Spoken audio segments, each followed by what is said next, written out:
जब भी आप एलियन ये शब्द सुनते हैं तो आपके दिमाग में क्या आता है? शायद बड़े सिर, बड़ी आंखें और दुबले पतले शरीर वाले इंसानों जैसे आकार का जीव जो अपने एडवांस फ्लाइंग सोर्सेस कहे जाने वाले यूएफओ में सफर करते हैं, जिसकी स्पीड का मुकाबला इंसानों द्वारा बना कोई भी एयरक्राफ्ट नहीं कर सकता। हाल के कुछ वक्त में एलियंस और यूएफओ देखे जाने की घटनाएं काफी बड़ी है। ऐसे में ये भी उम्मीद की जा रही है कि साल 2024 एलियंस और इंसानों के बीच कांटेक्ट का साल हो सकता है। आपको बता दें कि इस साल कुल 10 यूएफओ देखे जाने की घटनाएं हो चुकी है। अमेरिकी सेना और सरकार भी अब तक ये जान नहीं पाई कि ये उड़ने वाली अजीब सी चीज क्या है। लेकिन आज हम उन 3 घटनाओं की बात करने वाले हैं जिसमें वियतनाम में अमेरिकी सेना का सामना यूएफओ से हुआ। अब यह एनकाउंटर दुश्मनी के मकसद से था या शांति के लिए, चलिए साथ मिलकर जानते हैं। स्वागत है आपका विज्ञान 360 में। नंबर 1, वियतनाम युद्ध के दौरान देखे गए यूएफओ। सबसे पहले ऐसे एनकाउंटर पर नजर डालते हैं जो वियतनाम युद्ध के दौरान हुए। ये बहुत ही क्रूर संघर्ष का वक्त था और जैसा कि हम जानते हैं, ज्यादा खून खराबा जहां होता है वही डरावनी घटनाएं भी होती है। ऐसा ही कुछ हुआ 15 जून 1968 को, जब PCF-12 नाम के एक पेट्रोलिंग बोट का सामना रात 12:30 बजे एक यूएफओ से हुआ। PCF-12 को दूसरे पेट्रोलिंग बोट PCF-19 से किसी खतरे की जानकारी मिली, जिसने दावा किया कि उन पर किसी अनजान रोशनी ने हमला किया। उनको लगा कि ये दुश्मन के हेलीकॉप्टर थे, लेकिन ये अजीब था क्योंकि उनके उत्तरी वियतनामी दुश्मन लड़ाकू हेलीकॉप्टर का इस्तेमाल करते ही नहीं थे। तो फिर ये क्या था? जैसे ही PCF-12 अपने पोजीशन के नजदीक पहुंचा, उन्होंने आसमान में 2 चमकदार गोलाकार रोशनियां देखी। इन रोशनियों में एक अजीब सी चमक थी जो PCF-19 के ऊपर मंडरा रही थी। तो उनमें से एक अजीब रोशनी चमक उठी और PCF-19 झरने में फट गया।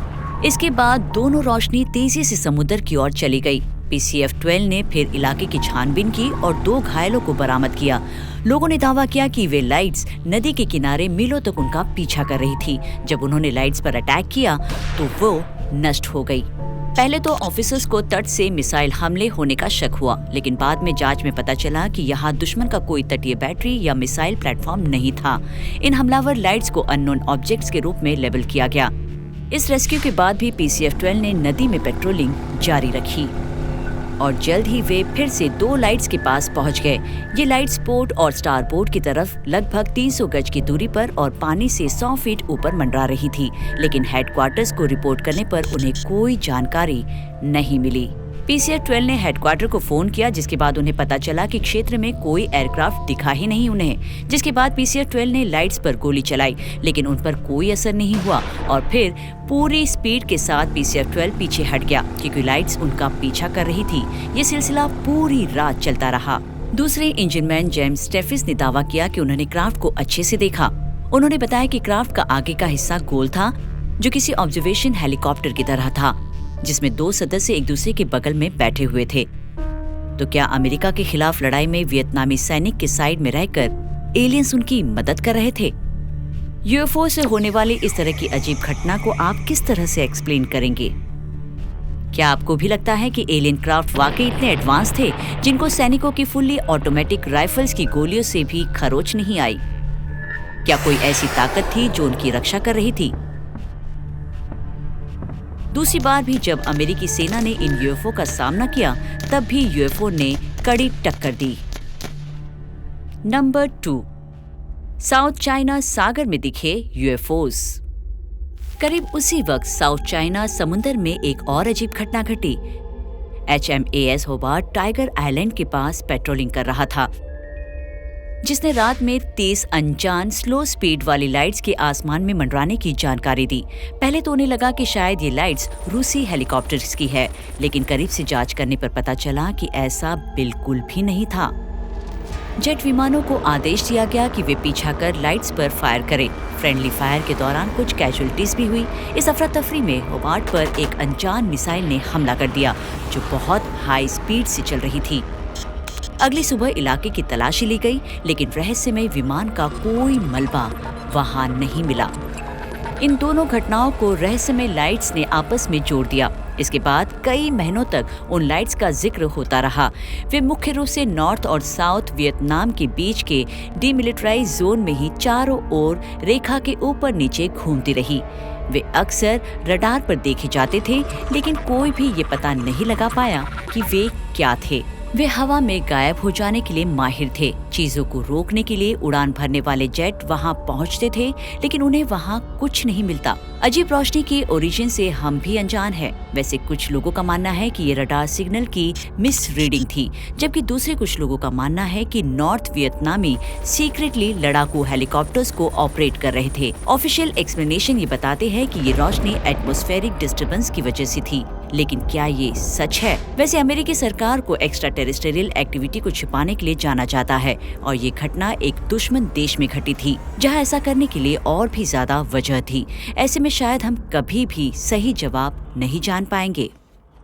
मॉडर्न वक्त में भी कुछ जगहों पर ऐसी रोशनियां देखी गई, जैसे टेक्सास,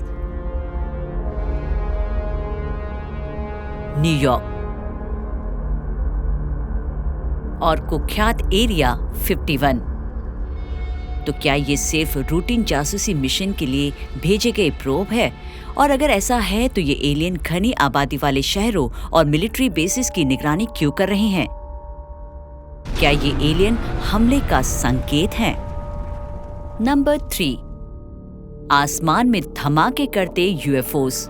वियतनाम में एक यूएफओ के धमाके की खबर आई थी। 2008 में एक चीज दक्षिणी वियतनामी द्वीप के ऊपर हवा में फटी। वियतनाम न्यूज एजेंसी के मुताबिक फू क्वॉक आइलैंड के निवासियों को उनके द्वीप पर भूरे रंग के धातु के टुकड़े मिले। इनमें से एक टुकड़ा 1.5 मीटर लंबा था। ये धमाका जमीन से करीब 8 किलोमीटर ऊपर हुआ। कुछ लोगों को ये प्लेन लगा। वहीं अथॉरिटीज भी ये समझ नहीं पाए कि ये सिविल या मिलिट्री एयरक्राफ्ट था या कुछ और। उन्हें मिसिंग एयरक्राफ्ट की कोई रिपोर्ट भी नहीं मिली। हालांकि सैनिकों को मलबा निकालने और किसी भी जिंदा इंसान को इससे बाहर निकालने के लिए भेजा गया, लेकिन उनको वहां एयरक्राफ्ट का कोई नामो निशान नहीं मिला। कंबोडिया में भी एक दिन पहले इसी तरह के एक क्रैश की रिपोर्ट गई। ये घटना कंपोट के मेनलैंड से 10 किलोमीटर दूर हुई थी। कंपोट के गांव के लोगों ने बताया कि उन्होंने एक जोरदार धमाका सुना, जिसके बाद उन्हें समुद्र के किनारे धातु के छोटे छोटे टुकड़े मिले। कंबोडिया एयरफोर्स के डिप्टी कमांडर कुंगमोनी ने कहा कि उन्हें कंपोट में एक फॉरेन प्लेन के दुर्घटनाग्रस्त होने की सूचना मिली। बाद में उन्होंने इन दावों से अपना पल्ला झाड़ दिया। ये सस्पिशियस लगता है ना? एक दिन के अंतराल पर 2 अननोन एयरक्राफ्ट एक दूसरे के पास दुर्घटनाग्रस्त हो गए। तो क्या इसका मतलब ये है कि कंबोडिया में 2 राइवल एलियंस गुट हैं जो एक दूसरे के साथ लड़ाई के इरादे से थे? साथ ही क्या इसका मतलब ये है कि दक्षिण चीन सागर में सीक्रेट अंडरवाटर एलियन बेस है? क्या एलियन हमेशा से वहां छिपे हुए हैं जो इंसानों से कांटेक्ट करने के लिए सही मौके का इंतजार कर रहे हैं? सच क्या है ये तो वक्त आने पर ही पता चलेगा। इस खबर पर क्या है आपकी राय? कमेंट कर हमें जरूर बताएं। विज्ञान से जुड़ी ऐसी ही इंटरेस्टिंग खबरों को जानने के लिए हमारे चैनल विज्ञान 360 को सब्सक्राइब करें और बेल आइकन को प्रेस करना ना भूलें।